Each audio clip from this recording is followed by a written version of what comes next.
করতে পারি।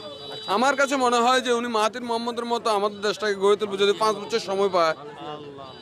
যদি সময় পায় 5 বছর, তাহলে উনি আমাদের দেশটাকে, যে 50 বছর আমাদের দেশটা পিছিয়ে গেছে, ওই 50 বছর দেশটাকে 5 বছরে উনি ব্যাকআপ করে নিয়ে আসতে জি পারবে। থ্যাংক ইউ, সংক্ষেপে জবাব দিচ্ছি। আসসালামু আলাইকুম মোহতারাম, কেমন আছেন? আমি ভালো আছি, আপনি আছেন ভালো? আলহামদুলিল্লাহ। আমাদের মুজাফফর অনলাইন টিভি বাংলাদেশের একটা জনপ্রিয় চ্যানেল, আপনাকে স্বাগতম জানাচ্ছি। ডক্টর মোহাম্মদ ইউনূসের এই শাসনে আপনি কেমন আছেন? ডাক্তার ইউনূস আমাদের বাংলাদেশের জন্য একটা গর্ব। তিনি, আমি চাই ওনাকে আরো আরো যতদিন হয় তাকে আমি তাকে কমপক্ষে 10 বছর চাই আমি। মারহাবা, মারহাবা। কিন্তু আমি বহুত নির্বাচনে যে দেশে কোন নির্বাচন, এই দেশে কোনো উন্নয়ন হয় না, শুধু লুটতরাজ ছাড়া কিছু দেখি নেই। এবং প্রত্যেকের বোঝা ভারী করে চলে গেছে, কিন্তু দেশের মানুষের দিকে কেউ চায় নাই। কিন্তু উনি শেষ